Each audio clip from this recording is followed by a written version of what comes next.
ఎంతో ప్రియము దేవాని తలంపులు నాకెంతో ప్రియము ఎంతో ప్రియము వాటి మొత్తము దాసుడనగునే వాటి మొత్తము దాసుడనగునే నుంచి చెప్పేదా గొప్పది గొప్పది నుంచి చెప్పేదా గొప్పది గొప్పది దేవాని తలంపులు నాకెంతో ప్రియము ఎంతో ప్రియము దేవాని తలంపులు నా పాతాళపు పాశములు నన్ను వరికట్టగా పాతాళపు పాశములు నన్ను వరికట్టగా ఆవరించే మరణ ఊరులు ఆవరించే మరణ ఊరులు కృంగిపోతినో దేవా కృంగిపోతినో దేవా కృంగిపోతినో దేవా ప్రార్థనలో మొరపెట్ట వింటివి నాది నా ధ్వని ప్రార్థనలో మొరపెట్ట వింటివి నాది నా ధ్వని అందుకేనే పాడదా కీర్తించేదా దేవాని తలంపులు నాకెంతో ప్రియము ఎంతో ప్రియము దేవాని తలంపులు నా మీదికి లేచువారు నన్ను బేదరించెడువారు నా మీదికి లేచువారు నన్ను బెదరించెడువారు దేవాని రక్షణ నా నుండి దేవాని రక్షణ నా నుండి దాటిపోయేననే వారు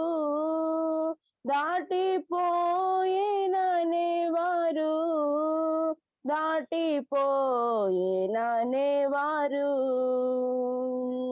ప్రార్థనలో మొరపెట్ట వింటివి నాది నా ధ్వని ప్రార్థనలో మొరపెట్ట వింటివి నాది నా ధ్వని అందుకేనే పాడేదా కీర్తించేదా దేవాని తలంపులు నాకెంతో ప్రియము ఎంతో ప్రియము దేవాని తలంపులు నీవే నా కాపరినంటివి కాపుదలలు రాలేకాయుంటిని నీవే నా కాపరినంటివి కాపుదలలు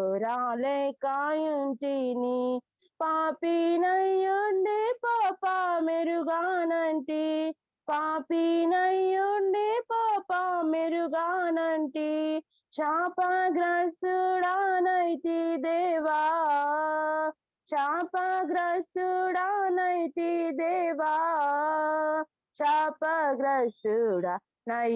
దేవా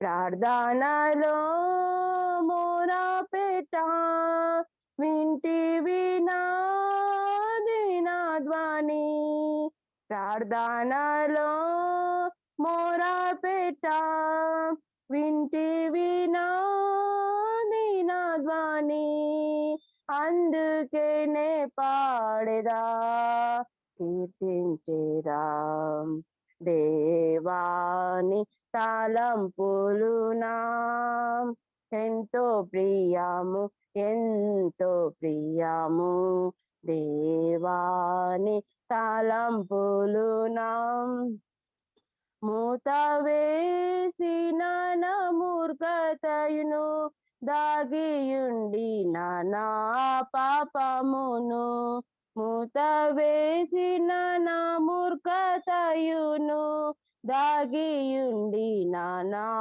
పాపమును విప్పి చూపి శిక్షింపానంటివి విప్పి చూపి శిక్షింపానంటివి కక్షలేని నా దేవా కక్షలేని నా దేవా కక్షలేని నా దేవా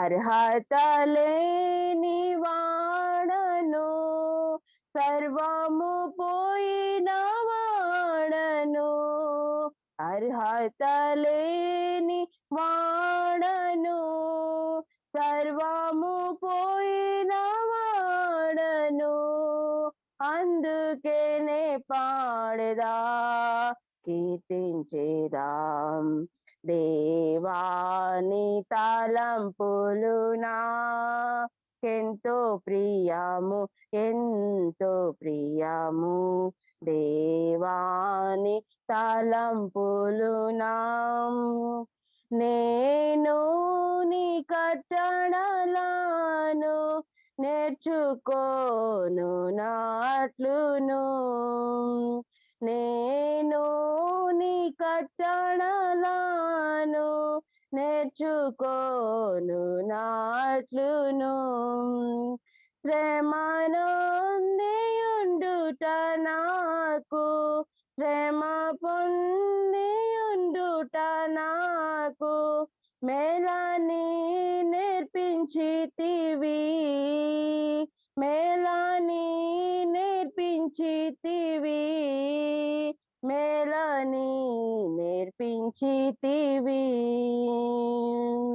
నీ ధర్మశాస్త్రము నాకు ప్రియము దినమెల్లా నేను ధ్యానింతును నీ ధర్మశాస్త్రము నాకు ప్రియము దినమెల్లా నేను ధ్యానింతును అందుకేనే పాడదా కీర్తించేదాం దేవాని తలంపులు నాకెంతో ప్రియము ఎంతో ప్రియము దేవాని తలంపులు నా వాటి మొత్తము దాసుడానగునే వాటి మొత్తము దాసుడానగునే నెంచి చెప్పేదా గొప్పది గొప్పది నెంచి చెప్పేదా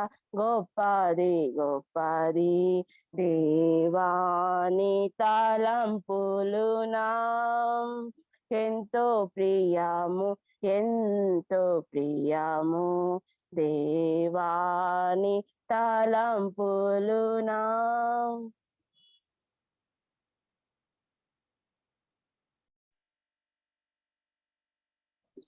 యెషయా గ్రంథం 27 అధ్యాయం ధ్యానించుకుందాం.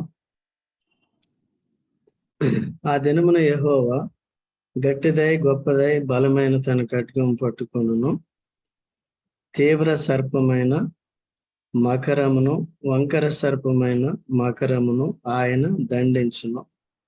సముద్రం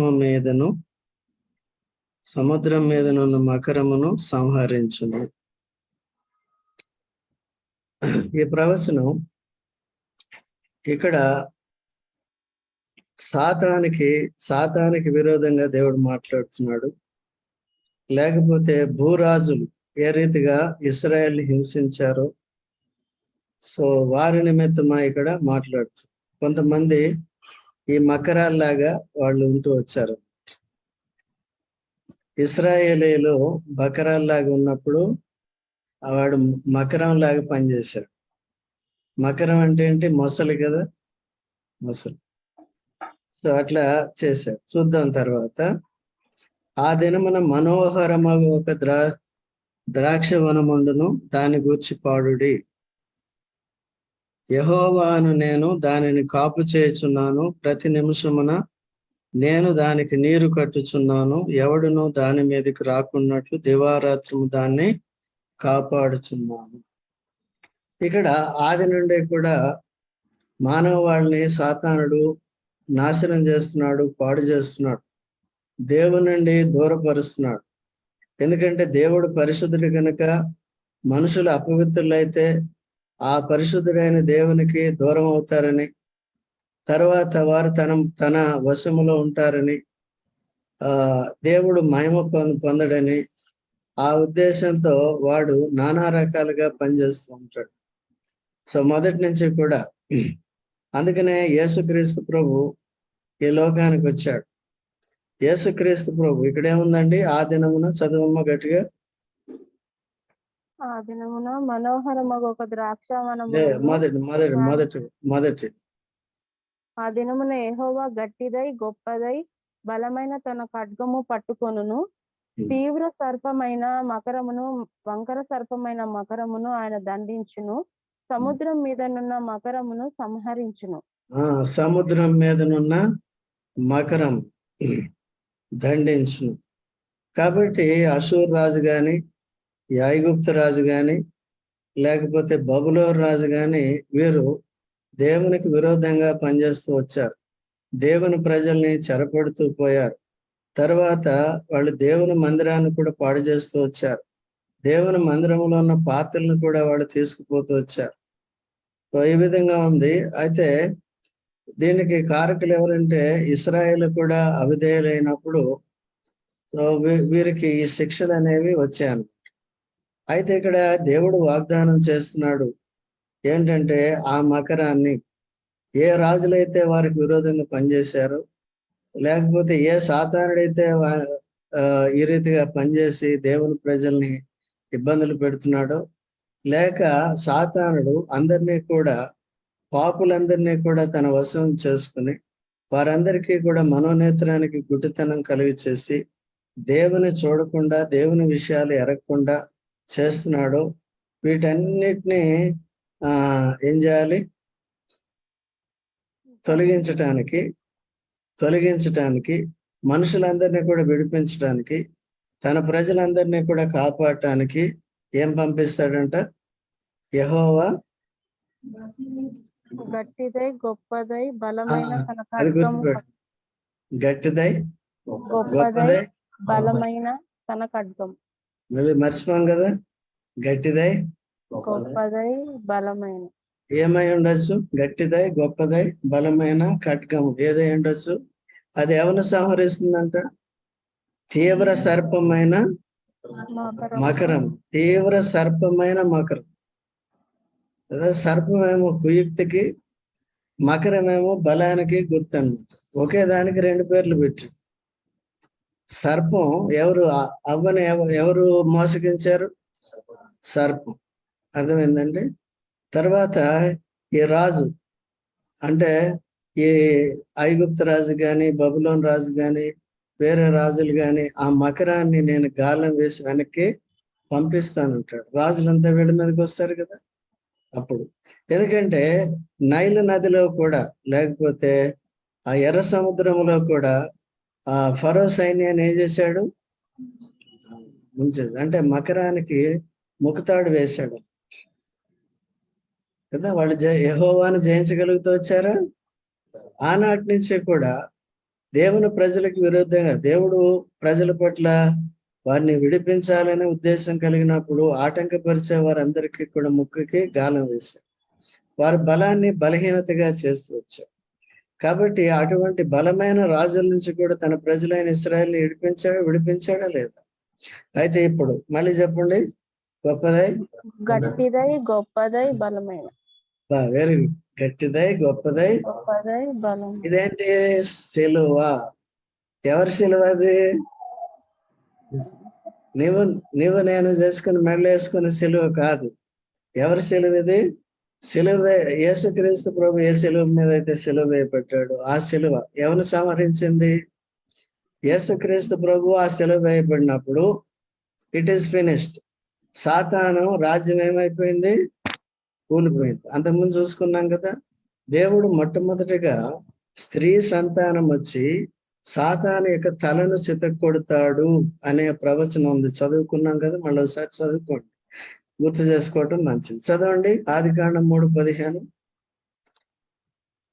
త్వరగా. మరియు నీకును స్త్రీకిని నీ సంతానమునకును ఆమె సంతానమునకును వైరము కలగజేసేదను. అది నిన్ను తల మీద కొట్టును, నీవు దానిని మడిమ మీద కొట్టుదు అని చెప్పాను. ఈ తీర్పు ఎవరికి? సర్పానికి, ఆది సర్పానికి, ఘట సర్పానికి దేవుడు తీర్పు తీరుస్తున్నాడు. ఏ సర్పం అయితే అవను మోసగించిందో ఆ సర్పాన్ని తీర్పు తీరుస్తున్నాడు. ఏమని? స్త్రీ సంతానము నీ తలను చితకొట్టిన ఆయన మడిమను కొట్టు. ఎప్పుడైతే మడిమ కొట్టడం అంటే సాతానుడే కదా అప్పగించాడు. యోధ ఇస్కరియోతులో ప్రవేశించి మనుషులందరినీ గోల చేయించి సిలువకి అప్పగించాడు. అయితే అప్పగించడం ద్వారా, యేసు ప్రభు సిలువ వేయబడ్డ ద్వారా, తన రక్తాన్ని చిందించడం ద్వారా, చనిపోయి లేచుట ద్వారా సాతాను యొక్క తల చితికిపోయింది. మొట్టమొదటిగా యేసుక్రీస్తు ప్రభు యొక్క మడిమను కొట్టాడు, అది సిలువ. సిలువ ఎక్కించి కొట్టాడు, ఓకే, అది మరణించాడు. ఆ మరణము ఎవరి తల చితికిపోయింది? సాతాను, సర్పం తల చితికి. అంటే దాని అధికారం అంతా పోయింది. సాతాను విషమంతా, విషకోరలన్నీ కూడా తీసేశాడు.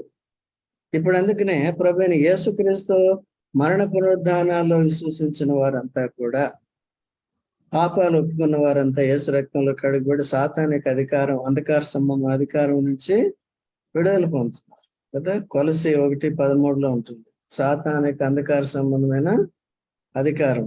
ఇంకోటి ఏంటంటే మన మనోనేత్రాలు తెరవబడ్డాయి కాబట్టి ఏది సత్యమో ఏది అసత్యం అనేది అర్థమైంది. యేసుక్రీస్తు ప్రభుని అంగీకరించే వరకు మనం ఎవరి అధికారంలో ఉన్నామో మనకు అర్థమవుతుంది. మన జీవిత గమ్యం ఏంటో అప్పుడు తెలియదు, ఇప్పుడు అర్థమవుతుంది. మన గమ్యం ఏంటండి? పరలోక రాజ్యం, ప్రభు దగ్గరికి చేరడం. అప్పుడు నేను ఒకరోజు చచ్చిపోతాను కాబట్టి ఈరోజు తినాలి తాగాలి తాగాల్సి, లేకపోతే ఏం చేయాలి? మేడలు మిద్దెలు కొట్టు. అది ఇప్పుడు కూడా ఉంటాయనుకోండి, లేవా? సరే, మేడలు మిద్దెలు ఉంటే కట్టుకోండి, కానీ కదా ఎవరికి ప్రాధాన్యత ఇవ్వాలి?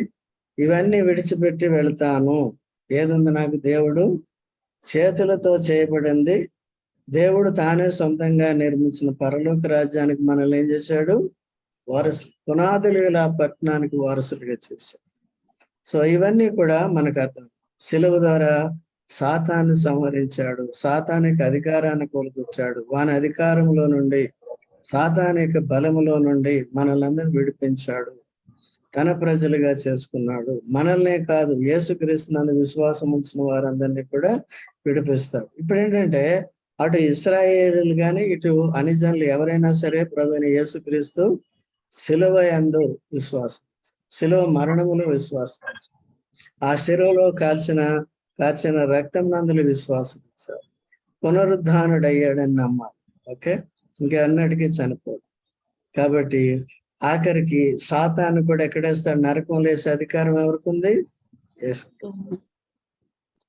తర్వాత భక్తిహీనులందరినీ నరకంలో వేసేది, నమ్మిన వారందరినీ రక్షించే శక్తి ఎవరికి ఉంది? అందుకనే యేసు ప్రభుకి పాపుల్ని వారి పాపం నుండి విడిపించి వారి పాపాన్ని క్షమించే అధికారం పొందాడు. అటు పరలోకమందు భూమి మీద సర్వాధికారం నాకు ఇవ్వబడింది. కాబట్టి గొప్పదైన, గట్టిదైన, బలమైన. అప్పుడు సిలువ వేసేటప్పుడు ఇప్పటికీ సిలువ అంటే అక్కడ నేరస్తులకి శిక్ష విధించేదని, ఆ నేరస్తులకి శిక్ష విధించేది. దాని మీద యేసుక్రీస్తు ప్రభును కూడా పెట్టినప్పుడు ఏమైపోయింది? ఆ నేరానికి గుర్తుగా ఉన్నది ఇప్పుడు ఏమైపోయింది? సాతానుకి సావు దెబ్బగా గట్టిదైన, ఏదైనా యేసు ప్రభు సిలువు కంటే కూడా గొప్పది ఇంకేమన్నా ఉందండి ఇక్కడ? ఏ మనిషినన్నా ఎవరైనా ఏ ప్రకారమైనా సరే విమోచింపగలరా?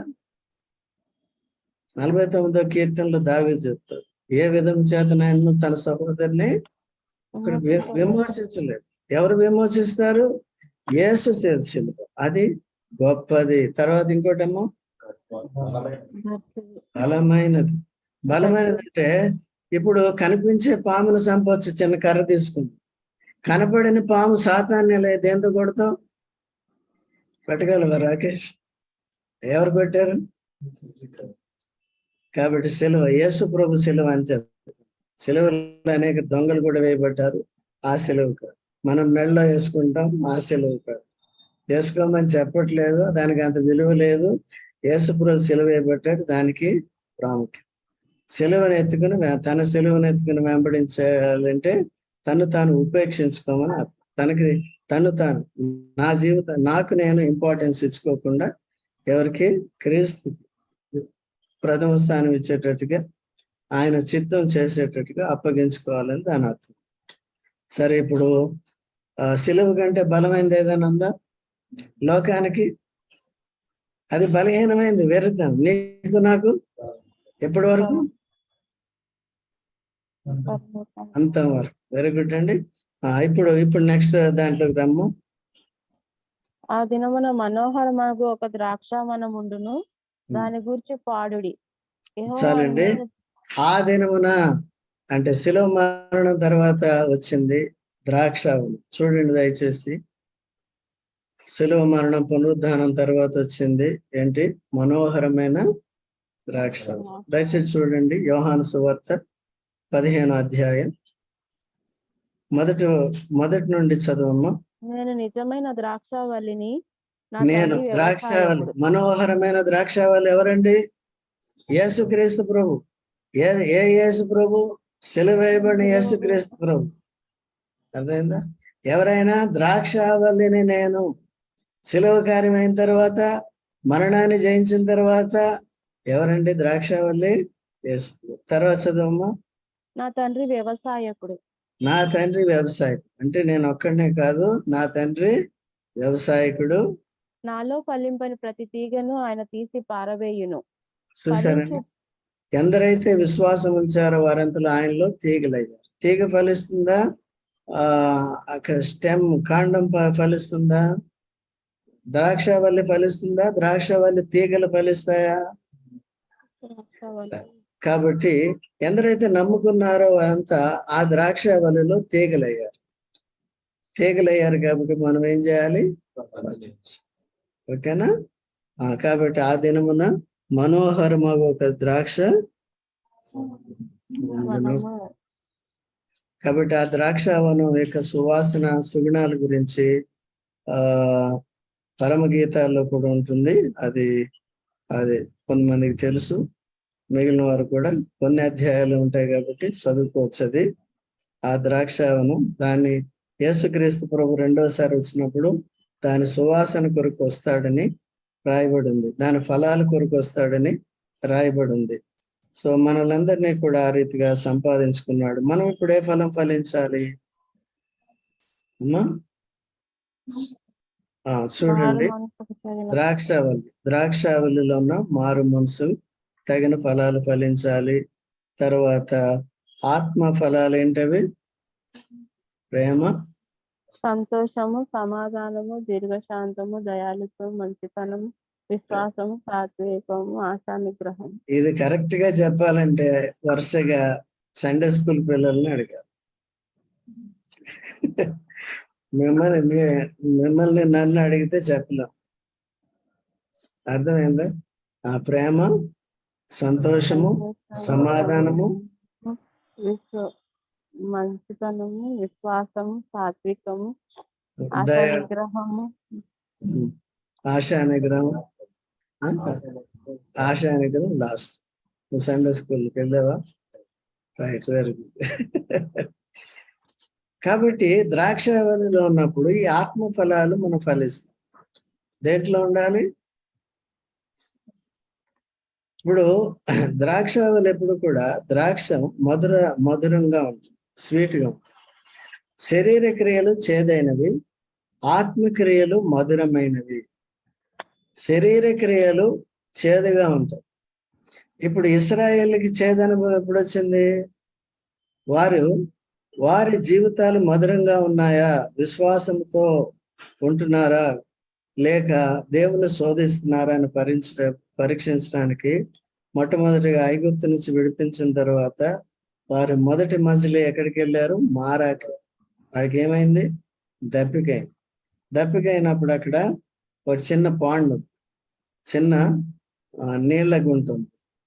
అక్కడికి వెళ్ళి ఆ నీళ్ళ దప్పిక, ఆ ప్లేస్ లో మనం ఉంటే ముందే చచ్చిపో కదా. ఇప్పుడు అన్ని ఉన్నా రేపు మాపు చచ్చిపోయేలాగా ఉంది. ఎవరిని చూసినా తుమ్ములు, దగ్గులు, జ్వరాలు కదా. అలాగే అరణ్యంలో పెట్టి నడవమంటే ఏం రెడీయా? నేను వస్తానులే, మీరు నడవండి అని ఒక్కొక్కళ్ళు 3 రోజులు అనుకుంటారు. అంతేనా మాధవి? 3 రోజులు అనుకునేది కూడా కష్టమే అండి. చూసారా, అట్లా దేవుడు మనకి ఎంతో పని చేశాడు. క్రీస్తుని అనుగ్రహించి అప్పగించే సెలవులో మనల్ని సునాయాసంగా చేశాడు కదా భక్తిని. మరి ఇది ఎంత నిర్లక్ష్యం చేస్తున్నాం మనం. కానీ ప్రతి దానికి మనం తిట్టుకుంటాం. ఎవరిని? వాళ్ళు మంచోడు, మనం మంచోడు. సరే, వాళ్ళు కొద్దిగా ఇవన్నీ సహించారు, వాళ్ళు పరీక్షను పడ్డారు. కాబట్టి చేదుగా ఉన్నప్పుడు వాళ్ళు గొణిగారు, శనిగారు. మోసే ప్రార్థన చేసినప్పుడు ఆ చెట్టు కొమ్మను తుడిచి దాంట్లో ఏమంటే వేశారు. అది కృప ఏం చేస్తుంది? చేదుని మధురం చేస్తుంది. దేవుని దయ కృప ద్వారా క్షమాపణ వస్తుంది, క్షమాపణ వస్తుంది కదా. పనికిరాని దాన్ని పనికొచ్చేది. నీవు నేను కృప పొందాం కనుక పనికిరాని వాళ్ళు మనం కూడా ఆ పాండ్ లాంటి. అంతకుముందు చేదు నీరు కలిగిన, ఇప్పుడు ఏ నీరు వచ్చింది? పరిశుద్ధాత్మ అనే మధురమైన నీరు వచ్చింది. అంతకుముందు ఆమె పేరు ఏం పేరు? నయోమి నా పేరు మార్చేయండి అంటుంది. ఎందుకు? చేదు మారా పెట్టండి. ఎందుకు? సర్వశక్తిని మహోన్నతుడైన దేవుడు నాకు చాలా కీడు చేశాడు. ఎందుకు చేశాడు కీడు? ఎవరు వెళ్ళమన్నాను నిన్ను? మహోన్నతుడైన దేవుడు వెళ్ళమన్నాడు నిన్ను? మనమేమో అన్ని తప్పులు చేసేసి శ్రమ వచ్చినప్పుడు ఏం చేస్తాం? దేవుడు నాకు చాలా కీడు దేవుడు చేశాడు కీడు. ఓకే, యోబు లాంటి వాళ్ళు అంటే ఒకవేళ కొద్దిగా ఏమన్నా పర్వాలేదేమో కానీ, సో తప్పులు చేసిన వాడు అంటే మంచిదా? యోబుని కూడా పరీక్షించినప్పుడు తర్వాత కొద్దిగా ఆయన స్వనీతి విషయంలో వాదించాడు, ప్రతివాదంతో వాదించాడు. వాళ్ళేమో నువ్వు పాపం చేస్తుంటావు అంటే ఆయన నేను చేయలేదంట.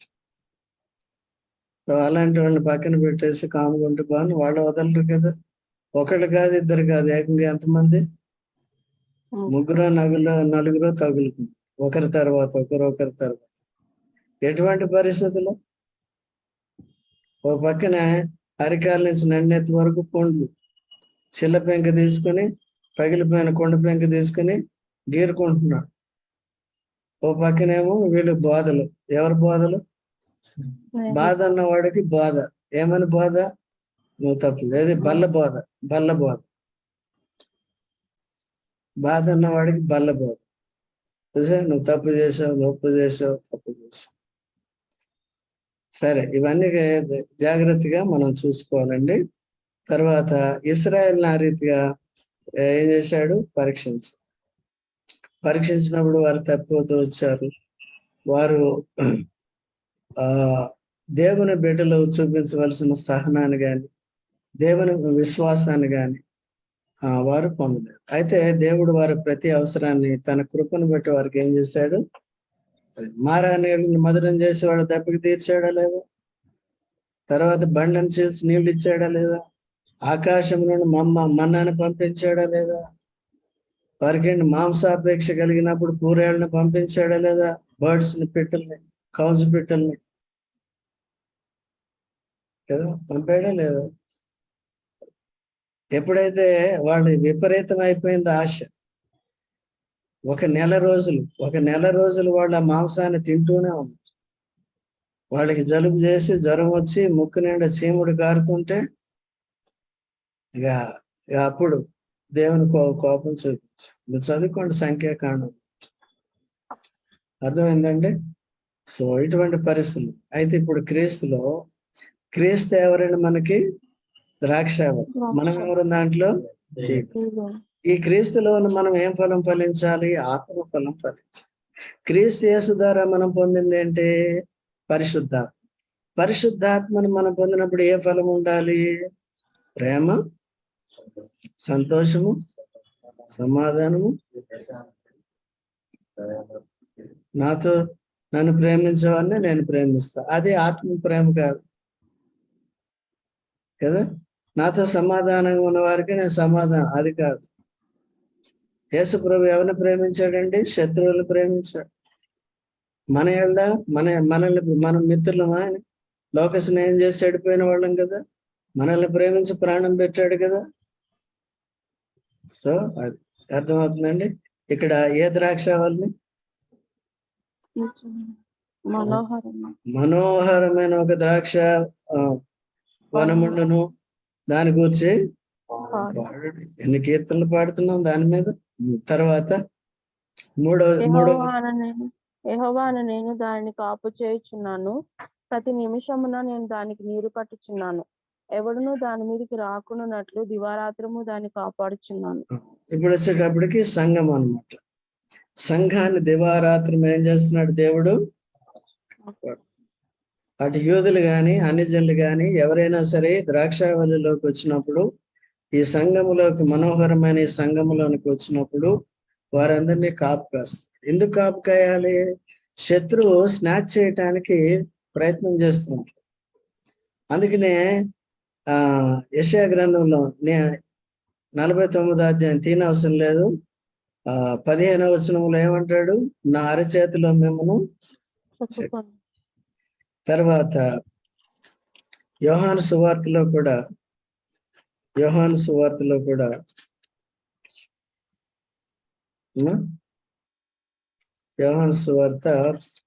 అధ్యాయం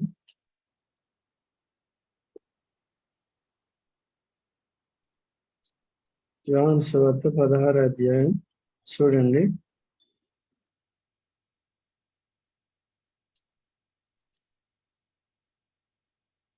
నా చేతిలో నుండి మిమ్మల్ని ఎవరు 10 అమ్మ. యోహాను సువార్త 10వ అధ్యాయంలో 28వ వచనం, 28, 29 చదవండి అమ్మ. చదవండి. నేను వాటికి నిత్య జీవం ఇచ్చుచున్నాను కనుక అవి ఎన్నటికి నశింపవు, ఎవడును వాటిని నా చేతిలో నుండి అపహరింపడు. వాటిని నాకు ఇచ్చిన 26 కూడా చదవమ్మా. అయితే మీరు నా గొర్రెలలో చేరిన వారు కారు గనుక మీరు నమ్మరు. నా గొర్రెలు నా స్వరము వినును, నేను వాటిని ఎరుగుదును, అవి నన్ను వెంబడించును. నేను వాటికి నిత్య జీవం నిచ్చుచున్నాను గనుక అవి ఎన్నటికి నశింపవు, ఎవడును వాటిని నా చేతిలో నుండి అపహరింపడు. సంఘం అంటే ఇది ఏంటి? నా గొర్రె 27వ వచనం, నా గొర్రెలు నా స్వరము విను. ఒకవేళ క్రీస్తు సంబంధులం అయితే ఎవరి స్వరం వినాలి మనం? బైబిల్ స్టడీ ఉందంటే రామే.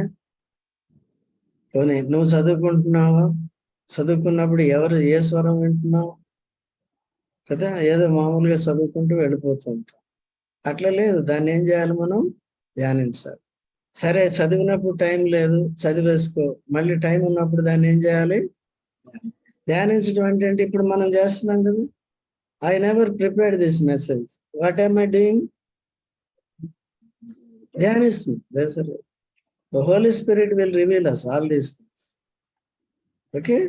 ఒకటి ఏంటంటే దీంట్లో ఉన్న అక్షర జ్ఞానం కావాలి మనకి. దీంట్లో ఏం రాసింది ఏమంటే కావాలి. దాన్ని ఆధారం చేసుకుని దాంట్లో అసలు మీనింగ్ ఏంటి ఎవరు బయలుపరచాలి? పరిశుద్ధాత్మ. ఓకే. అది అందరు ఇట్లా చేయాలని లేదు, బట్ ఒకటి ఏంటంటే మీ సాధ్యమైనంత వరకు దాన్ని తిరిగి ధ్యానించుకోవాలి. సో అందుకనే మీకు అన్ని పెట్టాం. ఏంటి? బుధవారం సాయంకాలం ఎవరికైనా డౌట్స్ ఉంటే కొంతమంది ఆసక్తి కలిగి అడుగుతూ ఉంటారు. కౌన్సిలింగ్ మీటింగ్ లో డౌట్స్ అడుగుతూ ఉంటారు. అడిగి తెలుసుకోవాలి, మీటింగ్స్కి రావాలి, వినాలి. లేకపోతే ఏముంటుందండి, మనకి గ్రహింపు లేక అలాగే ఉంటాం. అర్థమవుతుందా? సో మీరు చదువుకోవాలి వ్యక్తిగతంగా, ధ్యానించుకోవాలి వ్యక్తిగతంగా వీలైనంత వరకు. అయితే సంఘం ద్వారా కూడా ఏం చేయాలి? దేవుని వాక్యాన్ని వినాలి. సో కాబట్టి ఇక్కడ ఏమంటున్నాడు? నా గొర్రెలు నా స్వరం విన్ను, మొదటిది. నేను వాటిని ఎరుగుదును. నేను ఆయన ఎరుగు. ఎవరిని ఎరుగుదుడు? ఎవరైతే యేసు ప్రభు మాటను వింటారో, నేను విధేయత చూపిస్తానంటారో, నేర్చుకుంటానంటారో వారిని మాత్రమే ఎరుగుదుడు. ఆ తర్వాత అవి నన్ను వెంబడించును. నన్ను వెంబడిస్తాను. నేను ఆయన ఎరుగుదు, నా స్వరం వింటారు, తర్వాత నేను వారిని ఎరుగుదును, వారు నన్ను వెంబడిస్తాను. ఎవరు వెంబడించేవారు? ఎలా వెంబడించాలి యేసు ప్రభుని? ఆయన స్వరం వింటూ. చెప్పండి ఎవరైనా, అందరు చెప్పండి. మాధవకు బాగా చెప్పింది. ఆయన స్వరం వింటూ వెంబడించాలి, బాగా చెప్పింది. ఇంకా ఆయన ఎరిగి స్వరం వింటే ఎరిగినట్టుంట. ఇంకా రాజేష్, ఆయన సెలవును ఎత్తుకుని వెంబడించాలి. ఆయన సెలవును ఎత్తుకుని, ఓకేనా? సరే, అంటే అప్పుడు మనల్ని ఆయన వెంబడించడం అంటే మన సొంత తలంపులు పక్కన పెట్టాలి. పేతురయ్య గారు ఏం చెప్తాడు? యేసు ప్రభు ఒకటి చెప్తే ఆయన ఇంకోటి చెప్తాడు. అయ్యా ఇక్కడ 3 పర్ణశాలలు కట్టేస్తే బాగుంటుంది, లేకపోతే ఆయన దుఃఖపడితే నాకు సిలువ ఉంది అంటే నీకు అది దూరం అవును కాక అంట. ఆయన దూరం అయితే మనంతా కొంప ముంచేవాడు. అట్లా చెప్పేస్తారు. ఎవరు స్వరం వినాలి? మనమే. ఈ సంఘాల్లో పెద్దలు అంటారు, ఇదంటారు, అదంటారు, సేవకులు అంటారు. ఈ సేవకులు పెద్దలు సొంత తలంపు పెట్టేవారు. ఆయన స్వరం వినకుండా వారి ఇష్టానుసారం చేసేవాళ్ళు సేవకులు కాదు, పెద్దలు. అర్థమవుతుందండి? సో అందుకనే చాలా జాగ్రత్త. స్పీడ్గా పోవద్దు. మన కార్యాలన్నీ స్పీడ్గా పోతాయి. దేవుని అన్నీ తొందరపడు. కాబట్టి దేవుడు మెల్లగా నడిపిస్తాడు. ఎట్లా నడిపిస్తాడు చూడండి. ఎక్కడుంది? యెషయా గ్రంథం 40:11 చూడండి. యెషయా గ్రంథం మేపున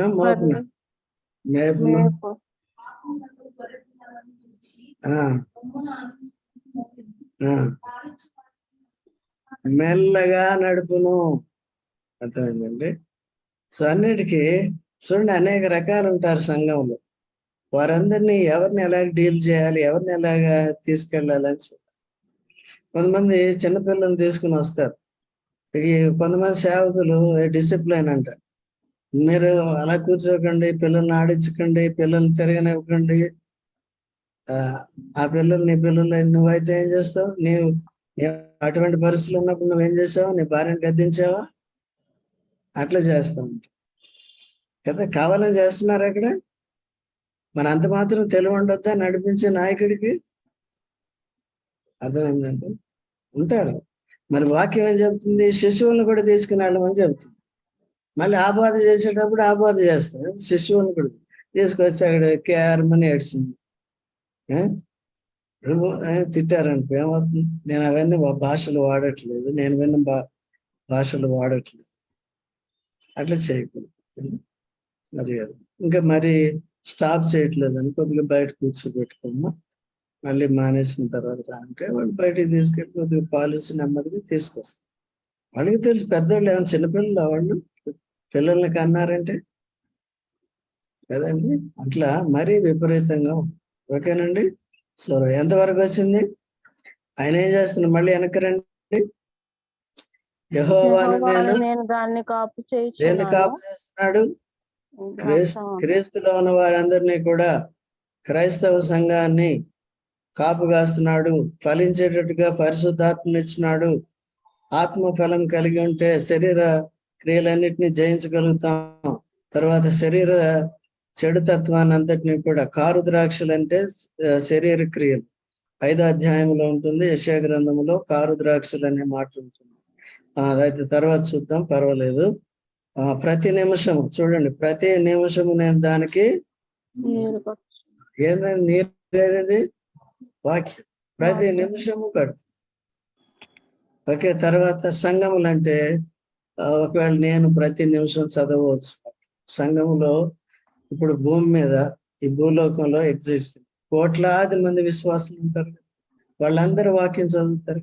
ఏదో టైంలో లక్షలాది మంది చదువుతానే ఉంటారు. ప్రతి నిమిషం అందరూ చదువుతానే ఉంటారు. అట్లా అందుకే నేనేం చెప్తాను, ఈ బుక్లు ఆ బుక్లు పక్కన పెట్టండి, వాక్యం చదువుకోండి అని చెప్తాను. వాక్యం చదువుకోండి, దాంట్లోనే తెలుసుకోండి. తెలియకపోతే ప్రార్థన చేయండి, లేకపోతే సంఘం ఉంది తెలుసుకోండి. ఓకేనా? అలా చేయండి. ఈ బుక్కులకి ఆ బుక్కులకి దాంట్లో కొన్ని తప్పులు కూడా ఉంటాయి, మాకు అర్థం కాదు. డాక్టర్నల్ మిస్టేక్స్ చాలా ఉంటాయి, అందుకని జాగ్రత్తగా చూసుకోండి. ఆ తర్వాత ప్రతి నిమిషం దాన్ని నీరు ఎవరును దాని మీదకి రాకుండా ఉన్నట్లు దివారాత్రము దాన్ని కాపాడుచున్నాను. అంత చేసేది యేసుప్రభువేనండి. అందుకని ఏమన్నాడు, యాజక ధర్మం చేస్తున్నాడు, దేవుని కుడిపార్శ్వమున కూర్చుంది. ఎట్లా చేస్తున్నాడు? కుడిపార్శ్వం నుండి నిరంతరం నిరంతరం అనుక్షణం మన కొరకు ఏం చేస్తున్నాడు? ఇంకోటి ఏంటంటే మనల్ని భద్రపరుస్తుంది. ఎవరు సాతాను అటాక్ చేయి. వాడు చిన్న తప్పు చేసామని ప్రభువా క్షమించంటే ఇంకంత సాతాను పారిపోతాడు, మళ్ళీ వెళ్ళిపోతాడు. మనం ఒప్పుకోకుండా అలాగే కంటిన్యూ అవుతున్నాం అనుకోండి, ఓకే, అప్పుడు సాతానికి చోటిచ్చేవారు. జకర్యా 3వ అధ్యాయంలో కూడా తెలుసు కదా మనకి, ప్రధాన యాజకుడైన యెహోషువ ఏం చేశాడు? మలిన వస్త్రాలు ధరించాడు. యాజక వస్త్రాలు ధరించలేదు, మలిన వస్త్రాలు ధరించాడు. సాతాను వచ్చి ఆయన భుజాల మీద కూర్చుంది. 3వ అధ్యాయంలో మొదటి నుంచి ఉంటుంది, తర్వాత దేవదూత వచ్చి సాతాన్ని గద్దించమని, సాతాన్ని దేవదూత యెహోవా నిన్ను గద్దించునుగాక అంటాడు. దేవదూతకి సాతాన్ని గద్దించే అధికారం ఉంటుంది, నీకు నాకు ఇచ్చాడు. నీవు నేను యేసు నామములో సాతాన్ని గద్దించవచ్చు. ఈ గద్దింపు పరిచర్య వాళ్ళకి లేదు. యెహోవా నిన్ను గద్దించునుగాక అన్నాడు. మీరు ఎక్కడైనా చదువుకోండి బైబిల్. సాతానికి దేవదూతకి మధ్య జరిగిన సంఘర్షణలో మీరు ఎక్కడైనా చూసుకోండి. అయితే నాడు సంఘానికి ఏం చేయాలి? యేసు నామములో గద్దిస్తున్నా సాతానా, ఓ పోయిందా లేదు? అర్థమైందండి? కాబట్టి మిగిలిన తర్వాత చూద్దాం, ఇది ఈ రోజుతో అయ్యేది కాదు. తర్వాత మిగిలిన ధ్యానించుకుందామండి, ప్రార్థన చేసుకుందాం.